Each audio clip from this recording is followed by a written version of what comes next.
Now we come to the topic of empowerment and delegation. How many of you are familiar with the term empowerment? And how many of you have had it up to here with the term empowerment? Usually I get the same hands coming up for both questions. If you don't care for the term empowerment, you're in good company. Because Peter Drucker, one of the great management gurus in the country, hates the term empowerment. Refuses to use the word empowerment in any of his speeches, in any of his writings, except to say, I hate empowerment. He hates empowerment as a word because he believes it's taken on a buzzword connotation.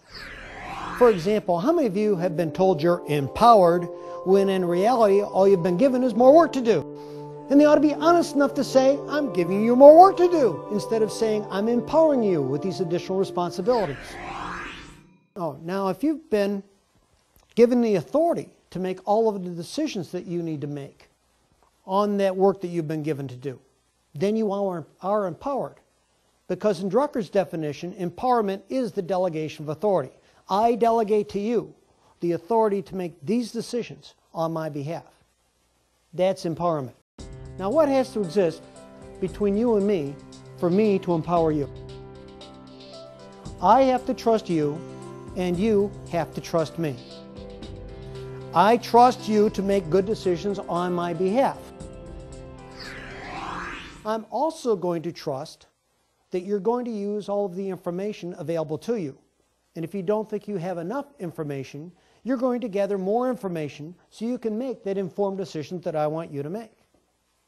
I'm also going to trust that you're going to use a logical problem-solving approach in arriving at this decision, weighing the pros and cons and the whys and wherefores to make a good call.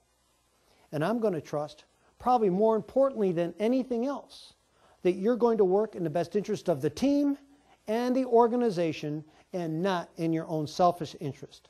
You're going to put us ahead of you in your decision-making process. You're also going to trust that I'm going to be your coach, your mentor, your trainer, that I'm going to develop your technical skills so you're competent enough to make that good decision, that I'm going to develop your problem-solving and decision-making skills so you can make that well-thought-out decision that I want you to make. Now, we can't make it any cleaner than that now, can we? All right? I am responsible for both your success and for your failure. The buck stops here. Now, I know in corporate America, you are often delegated responsibility without being delegated authority. And I do not for the life of me know how I can be held responsible for something over which I have no authority to make decisions. But folks, just because they did it to you does not give you the license to do it to your people. Because you can delegate your authority, but you and you alone are responsible for both their success and their failure.